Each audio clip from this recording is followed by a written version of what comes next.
Hello, this is Derek. Today we're going to be talking about getting started with your social media business. And at the end of this video, you are going to get into action. You're going to do a post, and it'll look something like this. And now I'm going to take some time and explain why we do what we do and exactly what makes for a good post. And so you take one look at this post and it's pretty engaging, right? But we have a format. After doing hundreds and thousands of these posts, we know exactly what needs to happen, when and where to make this a successful post. So the first thing is the script. And you will get a script from your sponsor, the person that introduced you to the toothpaste and to the business, and they'll give you a script. And you want to tweak that, make it your own, use your own emojis. The second element to this post is, of course, the before and after. And a lot of people will start there, but the problem with that is as people are scrolling through their phones, they end up seeing a big thing of teeth, and it's not very engaging, right? So to make it more engaging, we put the third element, which is a picture of a person, of you, right? Smiling, doing something with lifestyle or whatever, which now then their brain connects, okay, this is my friend,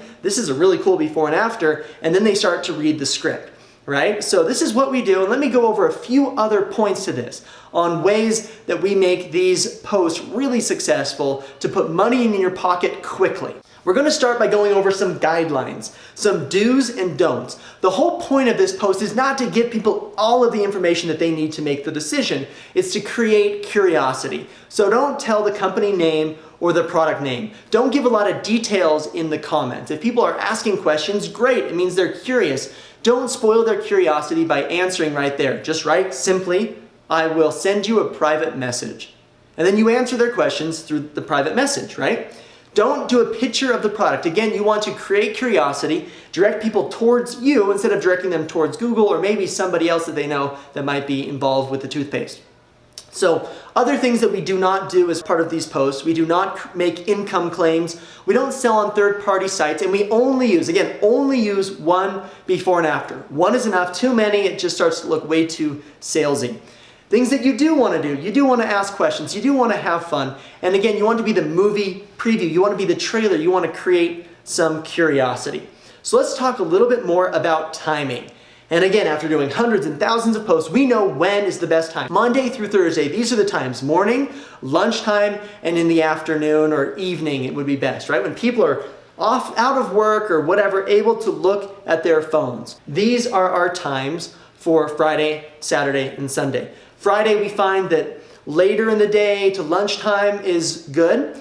Not in the evening, right? Because people are going to be out maybe doing stuff or with their family on Friday night. Saturday, again, people might start their day a little bit later, so 10 a.m. to noon. And then again in the afternoon, evening shows to be okay on Saturday. And again, different times on Sunday. So first of all, to create a successful post, you need to aim for these windows. Now, a hot post is one that gets a lot of attention and a lot of traction. And there are some things that we do to make our posts into hot posts. One, of course, is timing. You need to make sure it's up when people are actually looking at their phones, right? The next thing is you don't want to post again for at least 12 hours. I've done this before. I've had people post on toothpaste and then right afterwards they go and they post something else about going to lunch with their kids or something. And that's great content, but the problem is you just pushed it down. So now people aren't seeing your toothpaste post, they're seeing you at lunch. So you want to give it about 12 hours before you post anything again. And when you do post again, make it lifestyle, make it light, make it fun. Now you want to shoot for 10 or plus comments. When Facebook looks at a post and it starts to get lots of comments, the algorithm or whatever, the computer behind Facebook says, okay, this must be really good. This is important to people, so let's show it to a lot of people, right?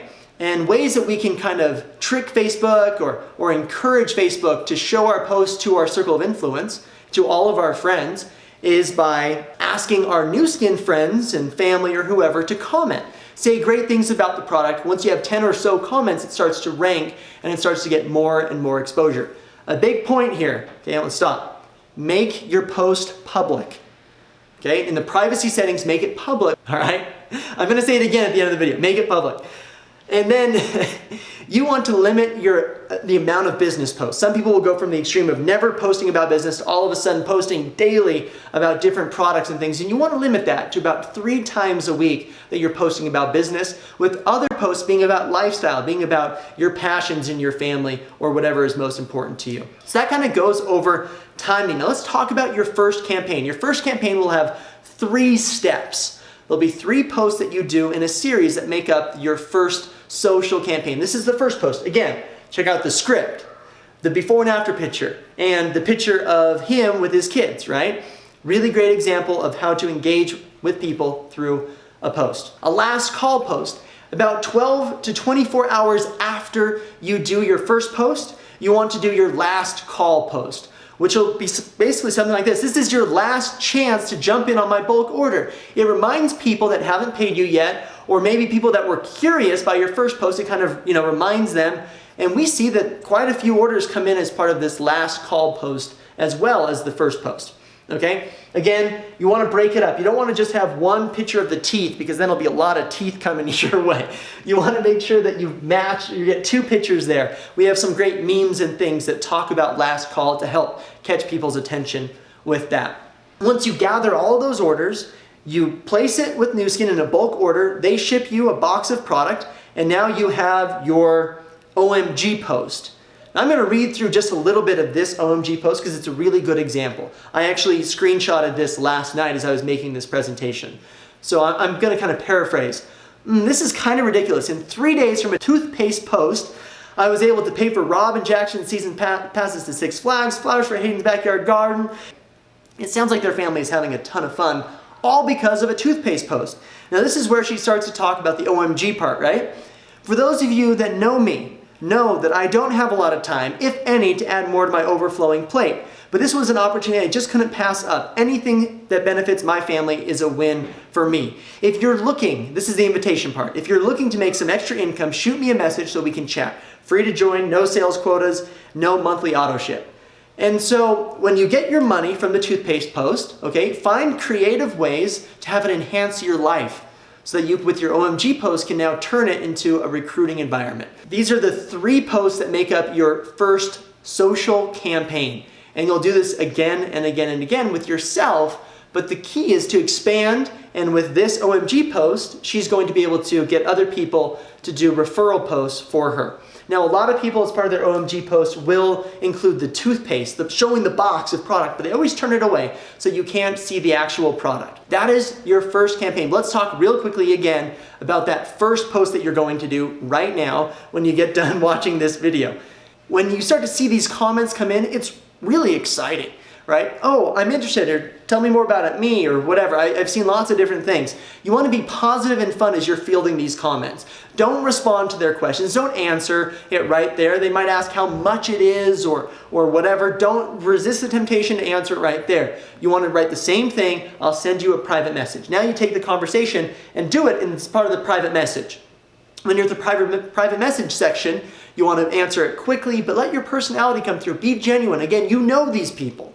Right? These are your friends on Facebook, so you can treat them like friends. Be straightforward, be confident, assume the sale. Somebody gave me some great advice, a simple script. I'm so happy you want to try this toothpaste. You're going to love it. It's $23 a tube and lasts for about 2 months. I just need to know where I'm sending it and how many tubes you want. On your first post, again, this is the process. You ask for the retail price, you collect your orders, you collect payment through Facebook Pay or through Venmo or PayPal. There's lots of different ways. And then you place your order with Nu Skin. That arrives at your house. You do your OMG post, you're excited, and then you deliver if they're close or ship it out. But you'll notice that I have showing the product, and so let's black that out, right? You don't want to show the product anywhere. Once you've done your first post, the next step is building your audience. Let me go over here, see if this works. Right there. So build your audience. How visible are you?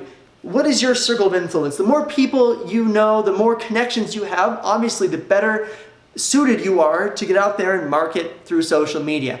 Add 20 friends at a time. Don't add more than 50 a day as you get put in Facebook jail.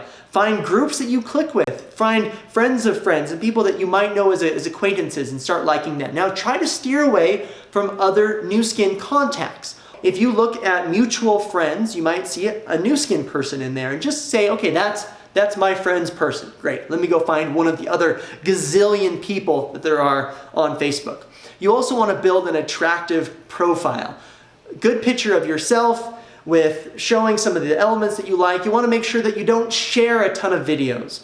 There's a kitten video or whatever, the temptation is to share it on your own page. Problem is Facebook doesn't show that content to people, so you want to make sure that you're consistently creating proprietary content, pictures of you, posts of you, questions that engage your audience, and other content outside of just Nu Skin posts to create more eyeballs, more attention, and more ranking for your account. I'm really excited with what we're doing, and I believe in the power of social media to help make your dreams possible. One of my dreams, I started Nu Skin so I could travel with my family, and this year we are doing that. We sold our home and we're going to be traveling for the next year around the world with our kids. And that freedom is possible because of our business and what we've been able to do on social media. So you might be starting out to make a little bit of extra money to maybe send your kids to Six Flags for the summer or something, right? But know that at the end, big things are possible with Nu Skin as your vehicle. I'm looking forward to your friendship and to your partnership. Thanks a lot.